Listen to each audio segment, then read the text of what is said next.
names and bits of backstory. I love hearing it, and I also love trying to seed it in.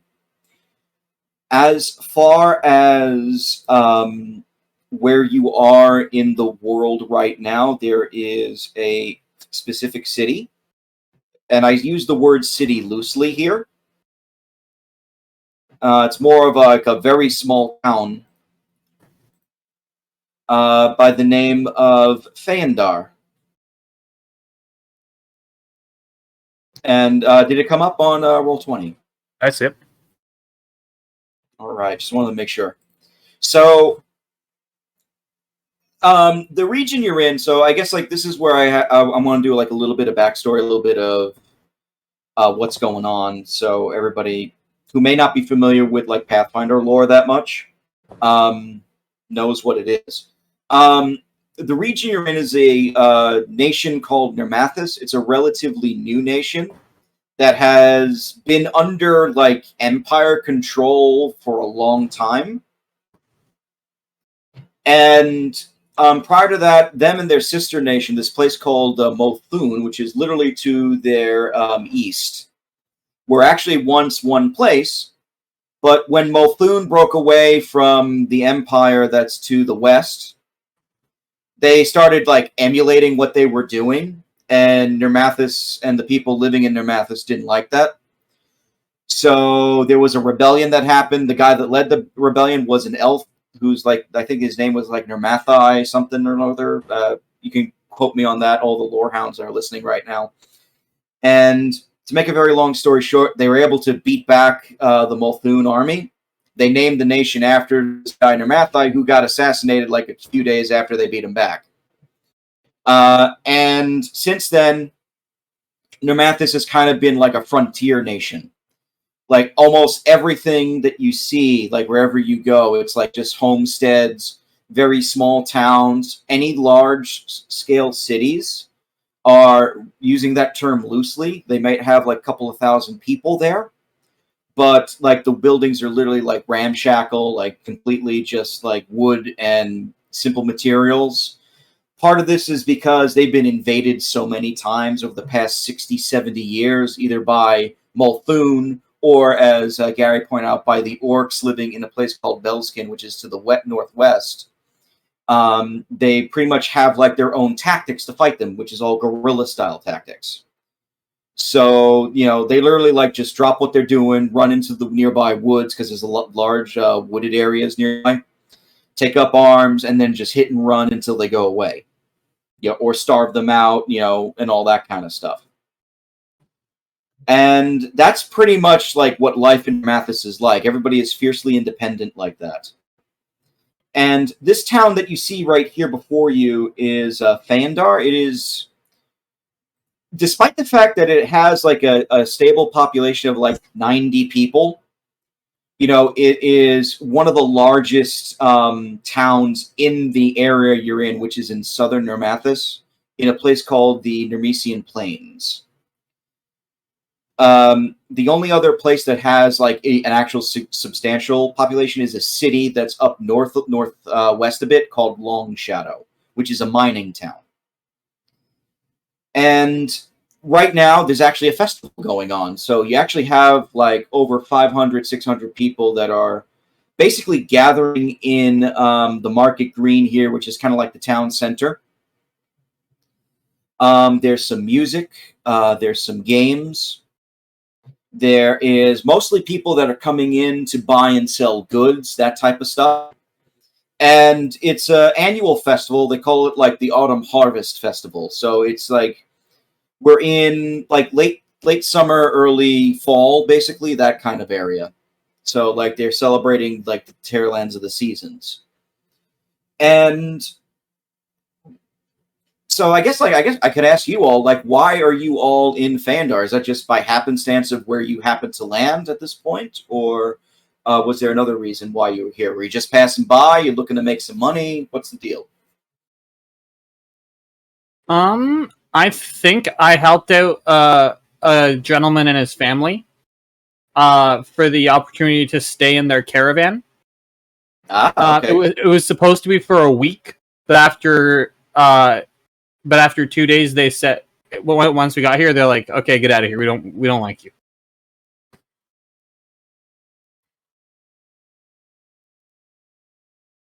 I think I'm just another stopover on my way through trying to get home. Just saw a town, figured I'd stop, get something to eat, maybe rest a little bit. I actually lost connection for a quick second there. I'd actually missed everything you just said, Gary. I'm sorry. For me, it's just stopover on the way home. Just found a town where I could stop, get something to eat, maybe rest up. All right. How about Anton? Like, is he like looking for business opportunities or something, or just this happened to be where he went?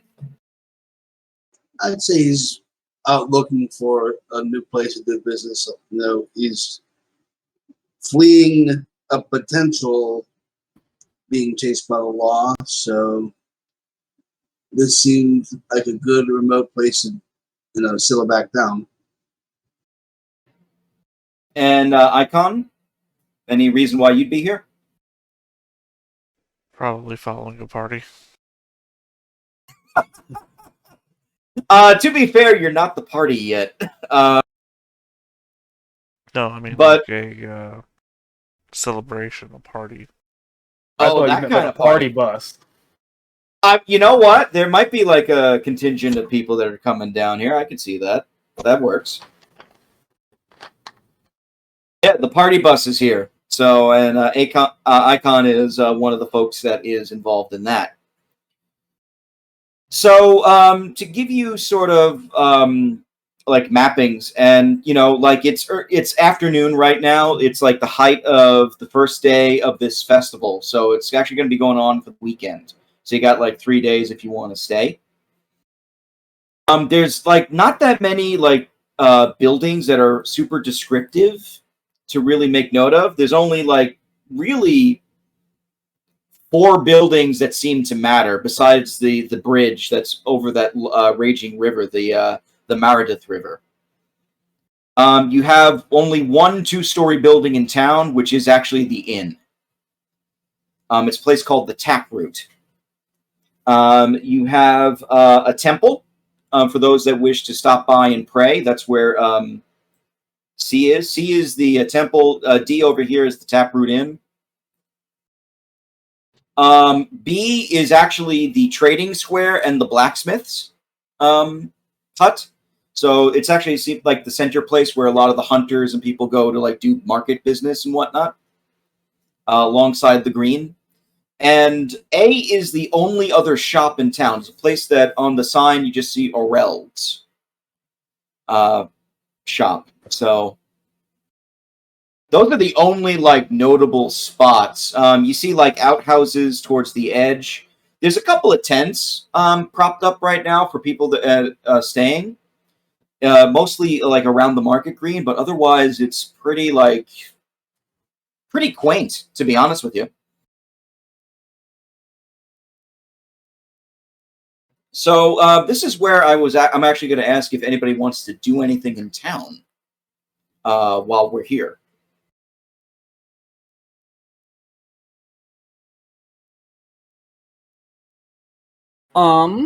I think that I would be doing one of 2 things. I would either be trying to figure out a way to get somewhere to sleep connected to the inn, or at the blacksmith. I think I'm critiquing his work, but most likely probably insulting his craftsmanship. Oh dear. So which one are you going to first, the inn or the blacksmith? Let's do blacksmith. Okay. So you actually the area that the blacksmith's in, it's more than just a smithy, like I said. It's also kind of like a trading hub. So there's actually a lot of people in here right now, and you see they're mostly like buying food and furs. Looks like the hunters have really brought like cured leather, that type of stuff, and fur trapping. And there's a lot of like oats and wheat and corn and all that going around. In the center of it, you notice this woman. This I guess you would say like a slightly older looking dwarven woman who kind of like has like ashen pop marks all across her skin as if she's been at a forge all day. Because there's no bigger stereotype than a dwarven blacksmith. And you notice like she's taking orders and listening to people, and she's like selling them stuff. Mostly it looks like crafted weapons and things like that. Forvel, suspect that she is the blacksmith of the town. Okay. I won't even talk to her first. I'll walk up and start looking at stuff. And like what it is like I pick up a sword and I'm like, nah, oxidized, heated for too long, garbage. Pick up an axe, see a crack there, garbage. And just going through the stock, ripping everything apart. You notice that the dwarf doesn't even acknowledge you because she's too busy like taking orders and whatnot. Yep, 19 intelligence, so I see so many flaws. And then just, excuse me, you seem like you need help. Your work is not very good. The woman like shuts up and says, "Then don't buy it and get the hell out of here." But I want to help. I don't need your help, Skinny. Get out of here. But you do need my help, because my sword's better than all of yours. And what do you know about smithing? Well, I've read a lot about it, and I have magic to help it. How long you been smithing? I've read about it ever since I was 10. So you don't know shit. Well, no, I know a lot about it because I know the technical side of it. Unlike you, who has fallen back on just the physical without continuing your education.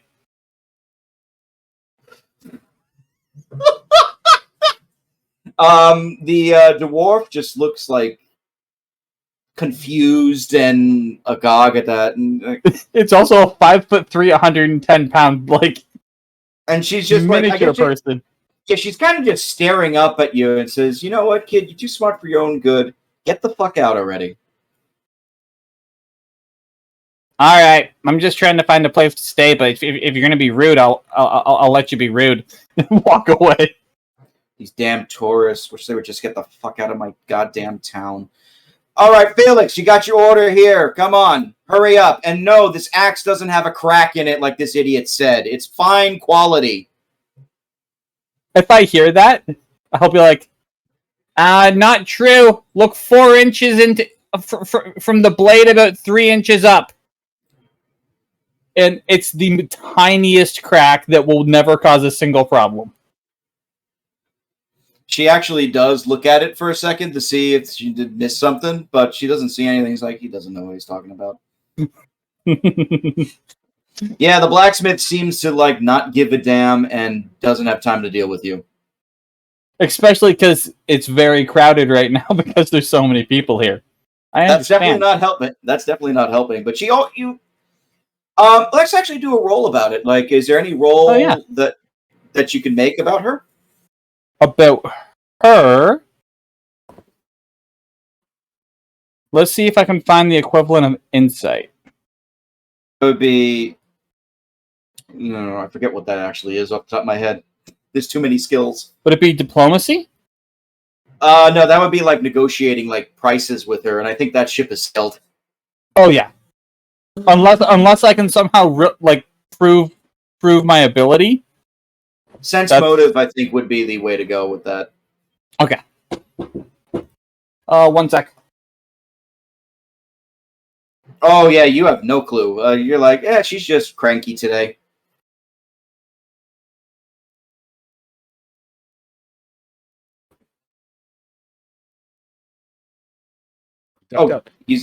And Justin's gone. I didn't realize that because I wasn't looking. I was looking at the roll. I just looked back. He like disappeared. Well, while we wait for Justin, who wants to go next? I guess that the Coriel would probably just be sitting. We would have gone straight to the inn. It's probably just sitting in a corner somewhere.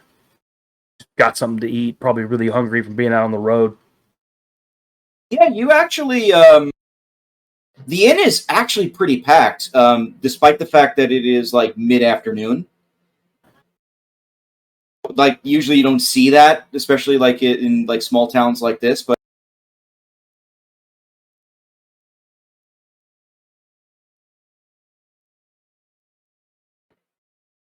comes up to you and says, "Hello there, dear. What'll you have?" Just something to eat. Just something quick, something simple. Bowl of stew, anything you might have. Yeah, we got some good stew. We got some for some fresh apples with it too, coming right from the harvest right now. It'd be about I don't know, about 10 copper for the whole thing. You throw in a drink. That sounds fine. Could use an ale as well to calm my nerves.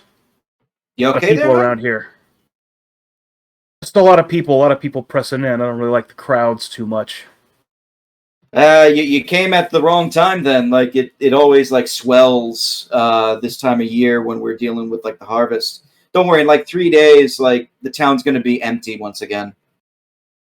I'll just try to find a place to stay out of the way. Well, we're all booked, unfortunately. There might be some tents like in the market green that you can use. I can do that. I don't mind where I sleep. Just talking about eating, I'll just try to stay out of everybody's way. All right. Well, if you need anything, the name's Jet. Shit it. I'll hand over the copper pieces, and as he hands them over, he's got just like that slightest little shake to his hand as he drops the coins into hers. She let's see if she notices.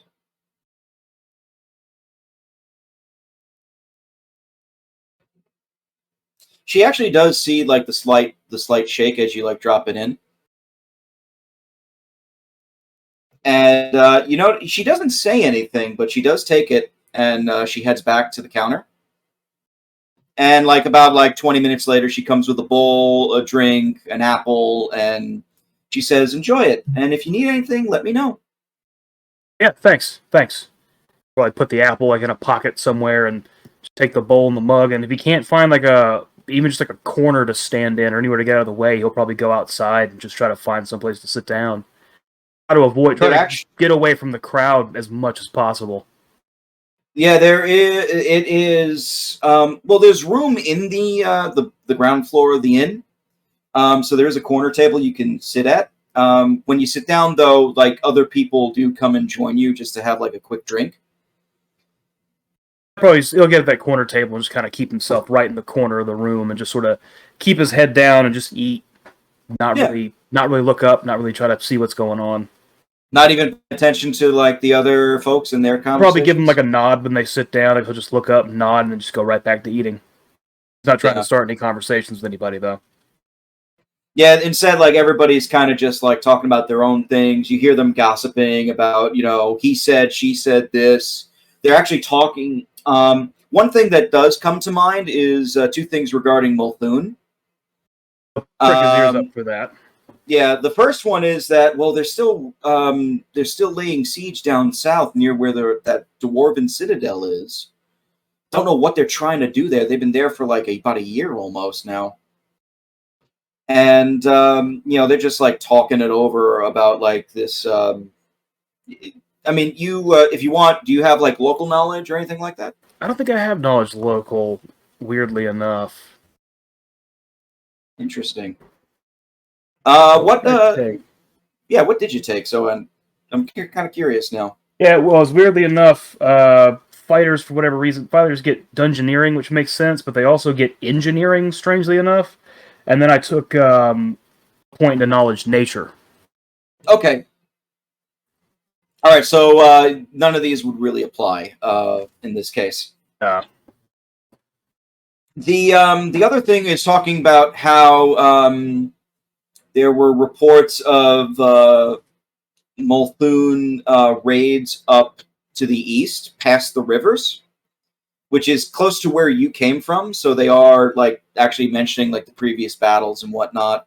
But there's like tons of like unbound rumors going on. Like Molthune is using their own like shock troops against the troops now, like beast mercenary groups, which is actually a very common tactic they've done previously. That type of stuff. Okay.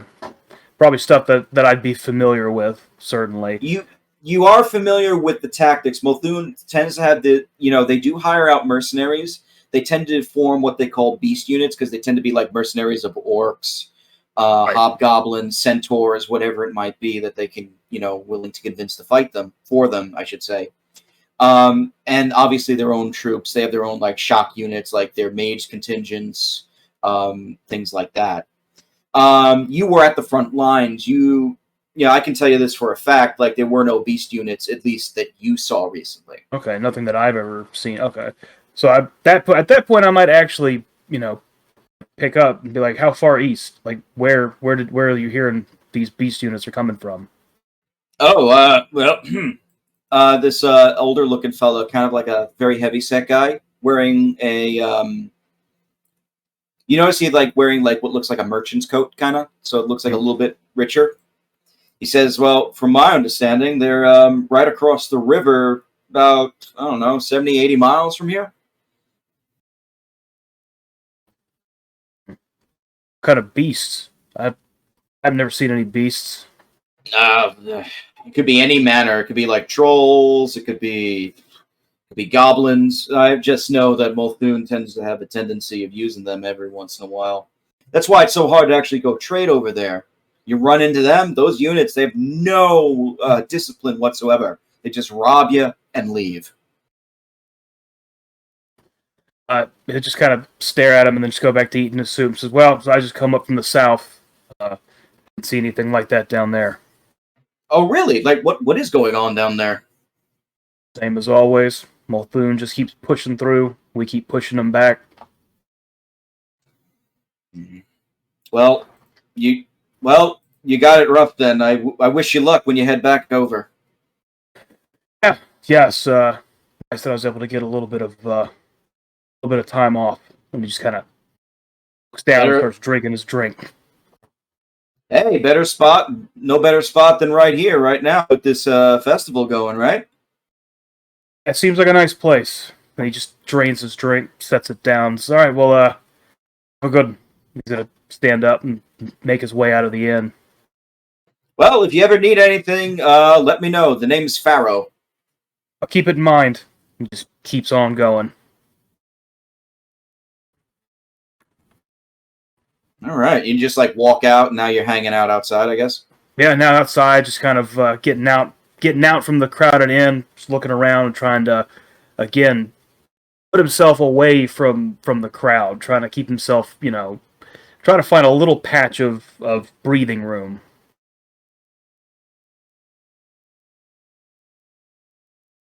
The closest you can get for that would actually be towards the edges of town where there's like a lot less people right now. Ironically, like it seems like it's going to sound crazy, but like the alleyways seem to be like the quietest spots. Like, and when I say alleyways, I mean that loosely. They're basically just like dirt paths. With the little lanes between the buildings, like narrow. Okay. Yeah. I'll probably start heading down one of those so I can see that it's pretty empty. I can head down that, try to get towards the edges of town. Yeah, pretty much. It's nothing to really see. Other than that. Okay. Anton, how about you? What are you up to in Phaendar this afternoon? Well, I'd say Anton was a city kid, grew up in a very urban area. That's where he's made most of his money. So he's used to places like this. This would actually be kind of small and open to his estimation, but I'd say he's at the end soaking in the local ambiance and just trying to catch any rumors he can. Well, he's not asking for them so much as just overhearing them. Okay. Do you have a perception then roll for me, please, if you can make one? Let me see. Oh, there it is. Well, not bad. That's pretty good. I mean, you're hearing like all sorts of gossip right now. It's like people are really excited about, obviously excited about the festival. There's some folks that are just chatting about like ongoing events. Very similar to what Coriel heard. You hear people talking about the fighting with Molthune, the fact that they're laying siege to the dwarves down south, that kind of stuff. You also hear about people like talking about the forest nearby. In particular, they're talking about how like lately there's been like issues with the forest. They keep finding these weird sort of like fungal growths further and further closer to the edges of the forest. And some of the lumberjacks and farmers and millers there are beginning to get worried about that because there's been long-standing rumors that the Fangwood is like cursed or tainted in some way.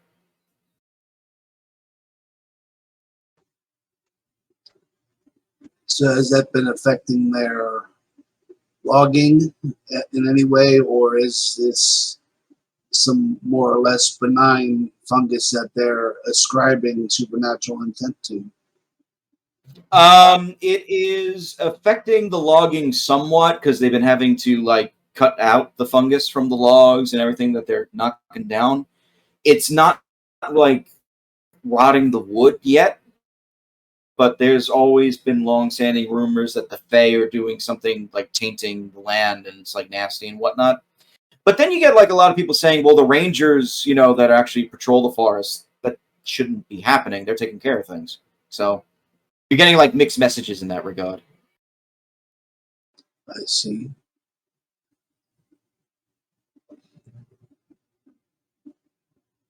And that's honestly... Oh, go ahead. I'm sorry, say that again? Asking if this was like our final destination or if this was a stop on the way. That just happens to be having a festival as we come through. Yeah. You're probably heading like to one of the larger cities like Tamran or Long Shadow or something like that, I'm assuming. Right. A new place to put down roots would probably be a city for Anton, so yeah. So he's not too invested in the logging troubles, but like as you're like overhearing the gossip. Oh, go ahead. I'm just saying, like the who's who around town. Like he wanted to know what is being said about, say, the blacksmith, or what's that? The other business in town, in Building A here.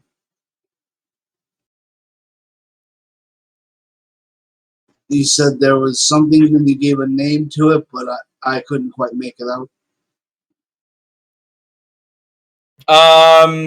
All right, you're gonna have to repeat because you kind of broke up a little bit, and I just saw like this massive flash of lightning and thunder, so I'm getting nervous. But anyway, go ahead.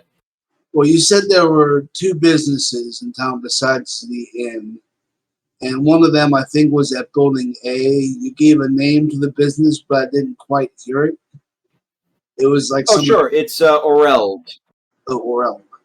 So what does he sell? You actually head out to it, and you see like this middle-aged guy with a lovely mustache. It's like almost like a 70s porn Burt Reynolds stash. And you notice a lot of alchemical ingredients as well as food supplies. It's almost like a general store in a lot of ways. A lot, it's... you see some like potions and salves and whatnot. You notice like a whole barrel filled with pickles, and like dried goods and things like that. It looks like a typical sort of small town general store.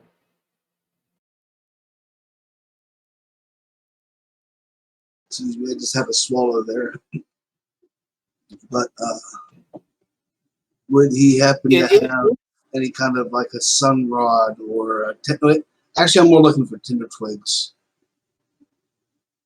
Oh yeah, he actually would. In fact, it is a little bit crowded in there, so you have a couple of people that are coming in, shopping, looking at his wares. When you go up to him and ask him, he says, "Yeah, we got plenty of that actually. Give me a moment. It's only like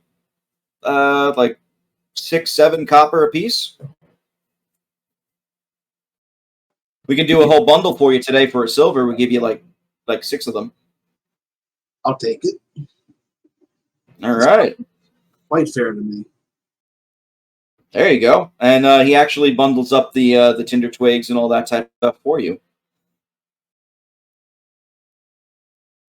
We got a couple of flasks stuff as well. You do alchemy, anything, sir? No, I work more with mechanical objects such as locks. That's my specialty. Ah, you know what? Maybe I can hire you if you're willing to stay in town for a little longer. My back door lock is a little sticky. I could take a look at it for you. Certainly. Yeah, like maybe come by once business starts dying down before you leave. The name's Vane, by the way, Vane Oreld. Pleased to meet you. Yes. Anton Bartz, pleased to meet you. So this actually have a token for him.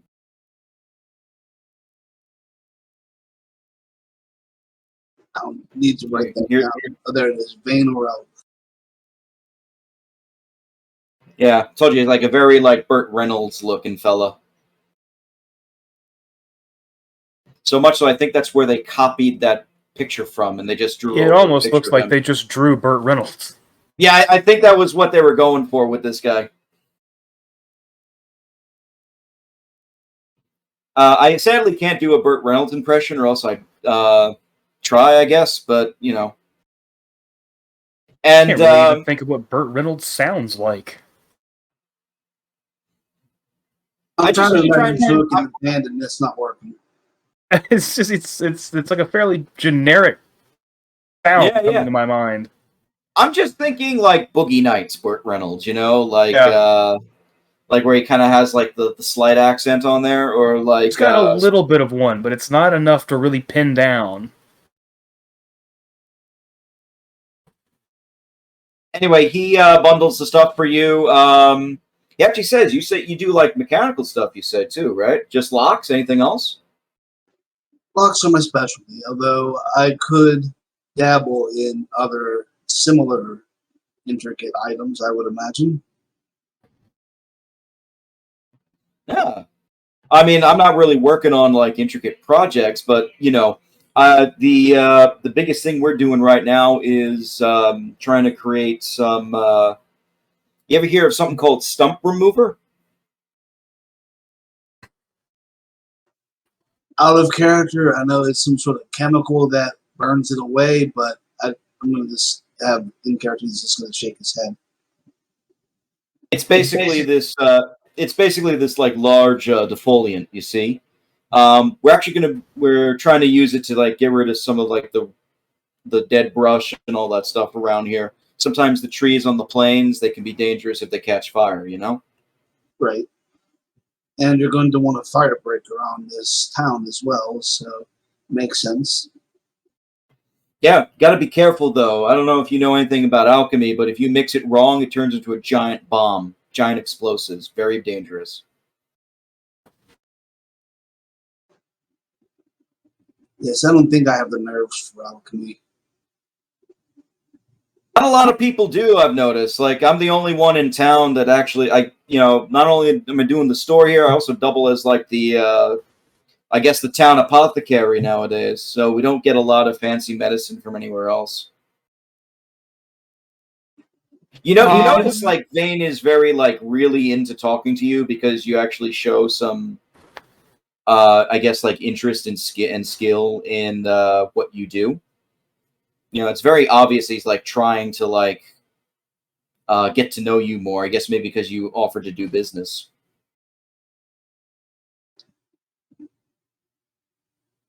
Well, that's fine, although that awkwardness of his is sure to come through once they get to any subjects other than work.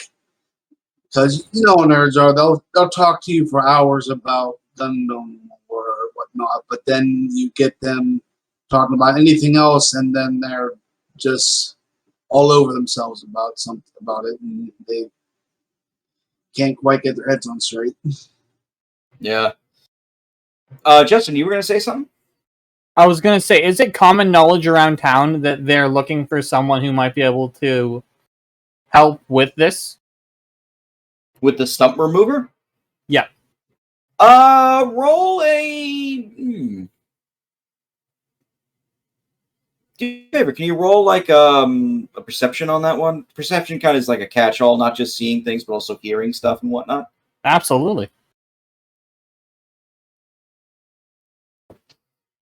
That includes my +2 for being an elf. Oh, geez.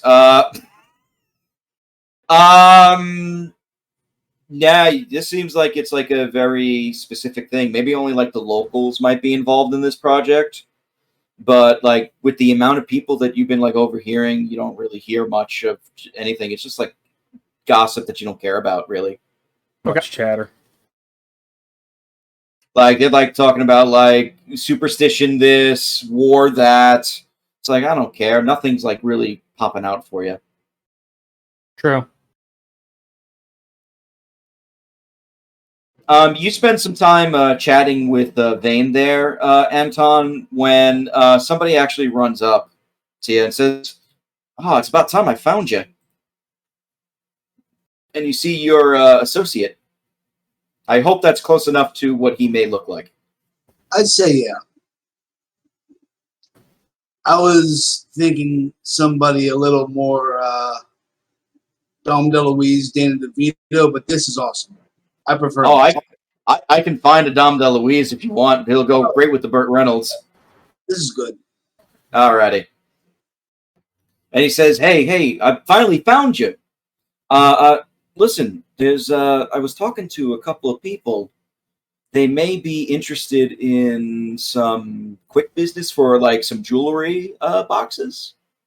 You know, that type of work." And he says that with like almost like a wink and a nod, as if you know like what he's trying to say. He nods, puts a hand on Benjamin's shoulder, and says, "I think something could be arranged."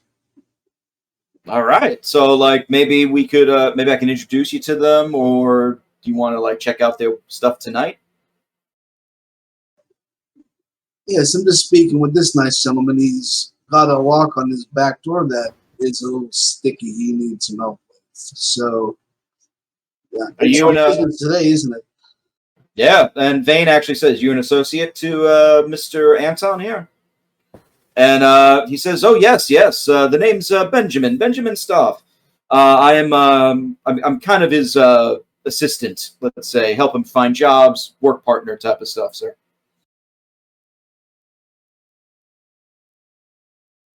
And you notice like Benjamin's like trying to be as smooth as he can, even though he's he of himself is a little bit sort of awkward in his own way.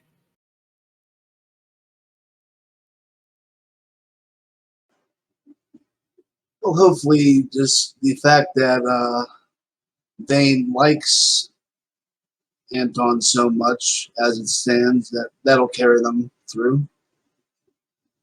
Sounds good. So, I mean, if you want, do you have like any diplomacy or style skills at all? Let me check. I was putting notes on my sheet, so I couldn't see what my skills were. I was going to ask, because if you want, you can actually negotiate with them right now and like set up like a time and a price range and all that. Give me one moment over here. No, take your time. Because I was looking at my sheet and I realized I only had 11 marks. I should have had 13 with the 2 free ones you gave us. And I was sitting here racking my brain on what kind of skills would be useful. And you saying diplomacy makes me realize, yeah, that would be great for a businessman. So if you don't mind, I will fill out my list. And wait, you didn't fill out the skill list at all? I filled all of it out except for 2 of them because you gave us like profession for free, and what was the other one? Profession and craft for free, if I remember correctly. Right. Oh, I actually forgot to ask that. Like, so what did everybody pick for those, out of curiosity? I kept mine pretty simple. Profession, I went with woodcutter and soldier. Then craft-wise, because as a fighter, I got a profession into craft anyways. I got woodcutter and soldier, and then craft, I took wood-related stuff as well, like really simple things, because he's not really a woodworker, but he can make some simple stuff. So I took craft, arrows, and shield. I figure that since he's got a little bit of woodworking background, he could probably like make and repair stuff, when he was at the front. So like they need more arrows, he can probably whip a couple of those up pretty quick, or patch a few shields here and there. Nice, I like it. And so my concept was, locksmith gone rogue, so I had already had the craft and profession set. So it was just a matter of filling those 2 slots with 2 other class skills. Yeah. And so you picked I guess locksmith for craft? Yes. And profession was what? Well, I put locksmith as profession. Could I instead put that down as, say,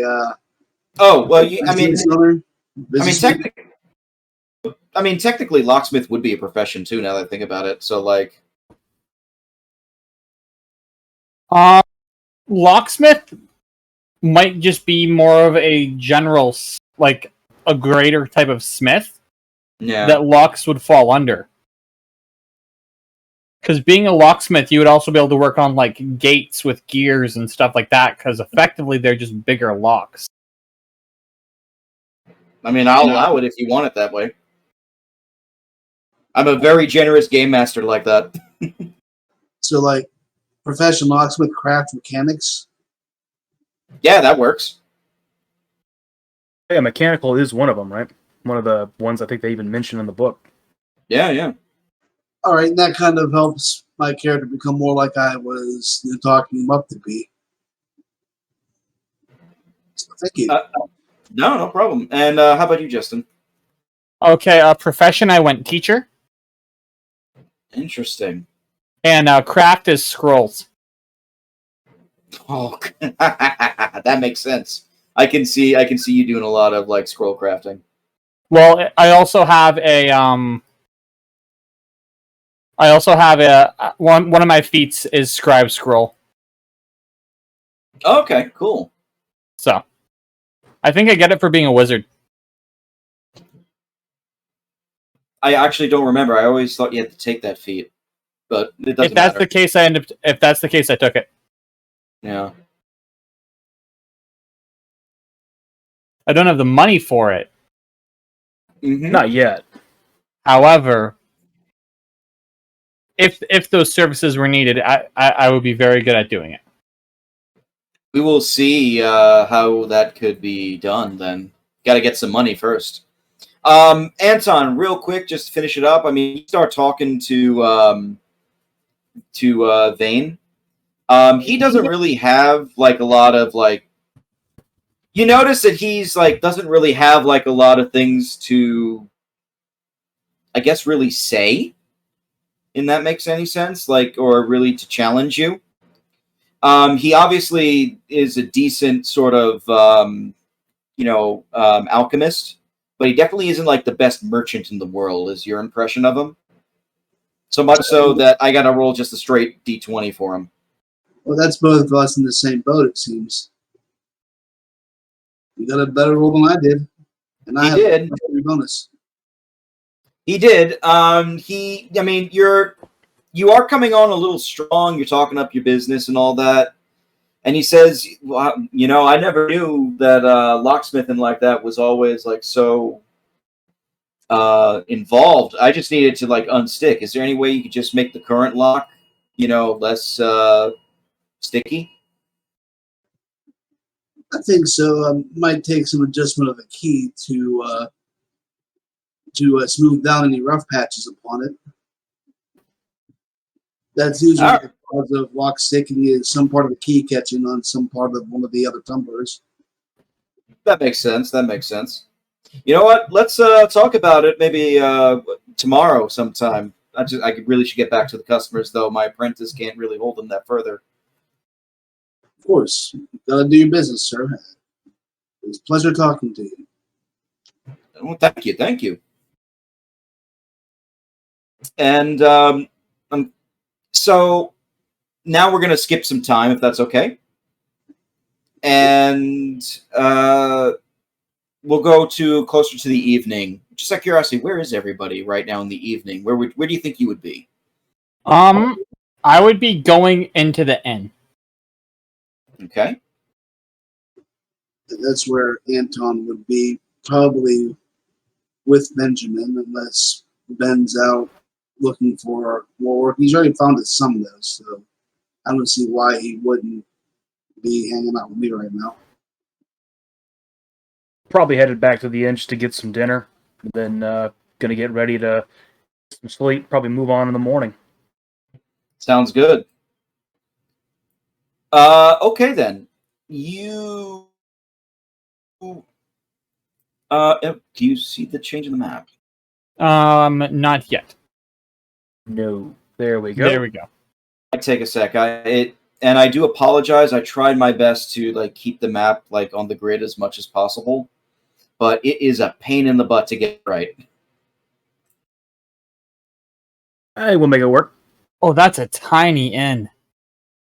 Yeah, this town is not that big. Yeah, that's how crazy it is.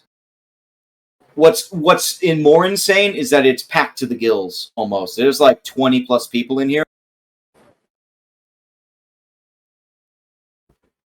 I gotta drop Benjamin in as well. Whoever ends up taking my orders is going to have a difficult time.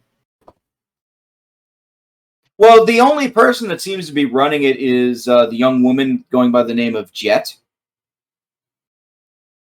Cool. In this world, does cocoa powder exist? Yes, it does. Perfect. I just needed to clarify that.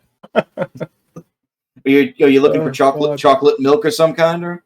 Oh, I'm gonna order I'm gonna order chocolate milk, but in the most convoluted way possible. How did I know you would do that? And that's the first thing I'm doing when I get in there, because I do have some money, and I'm hungry. All right. If you guys, do you have control of tokens or anything that you want to plop in, or? Yeah, I'll plop it. I'll bring a token. Just so we could get some token action on the map, and we get to see what your tokens look like.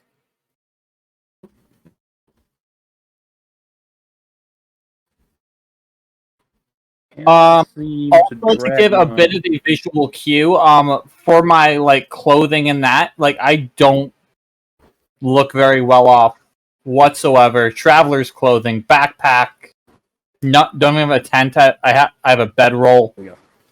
What's odd is hanging from my belt, I have one piton, no climbing tools, and slung on my back I have an oar. And no boat. Yep. Why an oar? A boat oar? A boat oar. Okay, I was thinking you had a lump of iron ore or no, something. No, like a boat oar. Okay, then. I'll find a use for it sometime.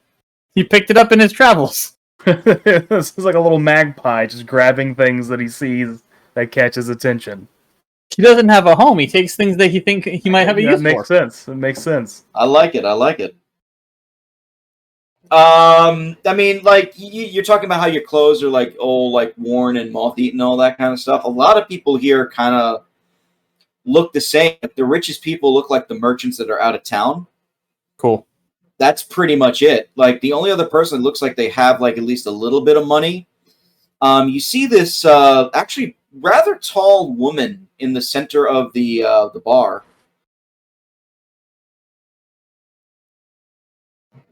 She's she looks like she's in her mid 40s. The most striking thing about her is that she has a peg leg. Awesome. And you see, she actually has a staff that she's uses to balance on the leg, and she's wearing green fur, green tunics with furs on the line, and she's just the center of attention right now, and everybody knows her name. They keep calling her Aubryn. Aubryn, okay. And Aubryn is, I guess apparently she's like some sort of like local legend or something like that from the town here, because like everyone's like, tell us another story about the Rangers, or like as they're shouting, people are just drinking, having a good time, getting like more heavy and hearty. I like it. So as I'm heading to the bar, people can tell where I am because it's kind of like the equivalent of a child's shopping cart, where it has the big pole, but that's what the oar is. It's sticking straight up off your back. Straight up. And I'm just imagining like you're like trying to navigate this thing, and all people see is like this giant oar, like out of the top. Like, what the hell is that? And like somebody's trying to get through with it, You have like a little flag hanging off of it or anything, like something to mark it so we can really see you. And then I'll get up to the bar, and I'll fight my way up to the top so I can be seen, and just be like, "Excuse me, hi, hello." You see this young-looking woman with like dark black hair look at you, say, "Hey, honey, how you doing?" I'm doing. Are you old enough to drink? No, but I have a special order, so it's okay. I'm very curious to hear this, and she smiles. First of all, I would like some food. I don't like anything with citrus. I don't like anything fried. Mm-hmm. And I don't like anything that's touched grass after it's died. It's just personal stance. Touch grass after it's died. Ooh, that's going to be tough for like the meat. I'm going to tell you that much. Oh, that's fine. That's fine. That I just throw that. I'm just more worried about fried and citrus. Fair enough. So what I would like? I would like an aged aged chocolate stout, minus the ale. Replace that with milk, and then I want the butter, but like the byproduct of the butter mixed with cocoa, and then heated, put in there, and then stirred up.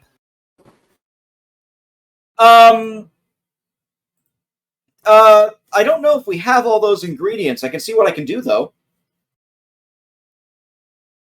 Okay, it'll have to do. By the way, I do know we have some chocolate, but like not that much, unfortunately. oh, it doesn't need to be too much. I don't like it to be too rich. I have to keep my figure. I'm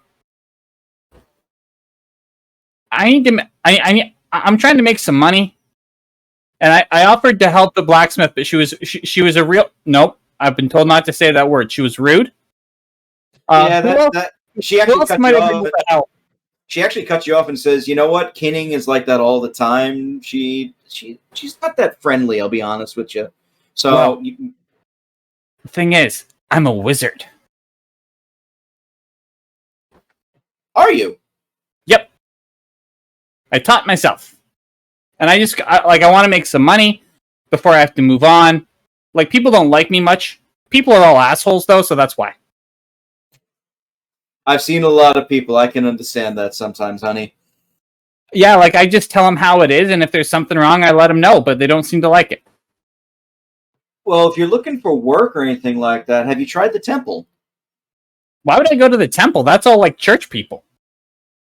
True, but they're always looking for extra hands to help them with the garden over there. It's a temple of Eris still. The hunt guard, a hunt and farming god, Oh, I've never hunted, and like, where I'm from, we had gardeners. I'm good with like Fair working enough. stuff and knowledge. That's a little tougher around here. I'll be honest with you. Not a lot of need for it. What about old Peggy over there? Maybe I could help her. Who, Aubryn? Aubryn the Green? Yeah, she looks like she's getting real old and might need someone to like help her walk around. She laughs and she says, "Aubryn, I don't know if she'd like smack you or kiss you for that comment." I don't want to be kissed. That's weird. Well, I can tell you this: like Aubryn, she can definitely handle herself. She's actually you never heard of her before, have you? Nah.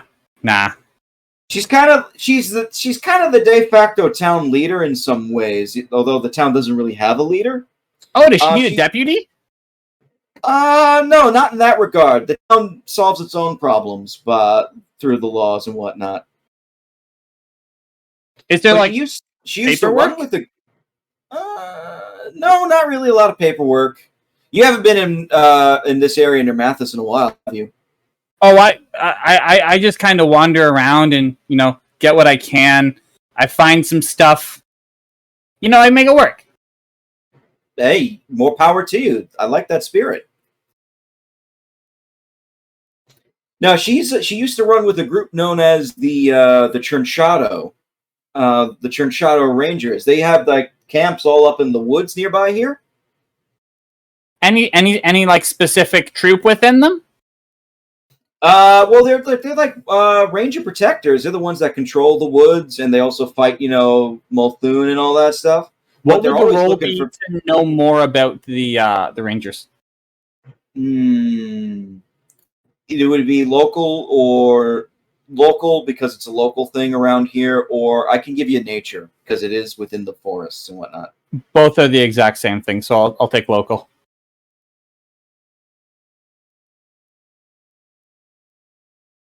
You have heard of them before. They are one of the few.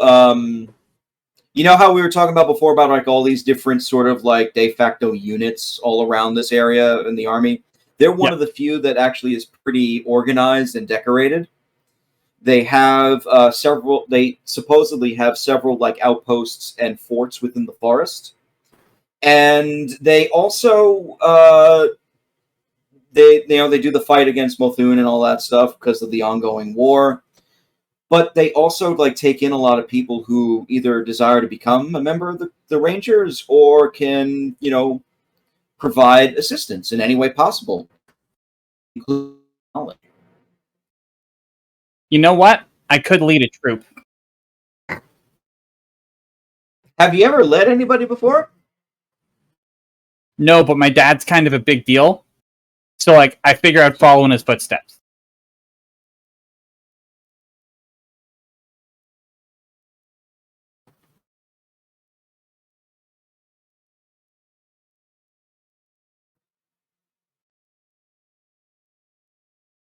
Hello?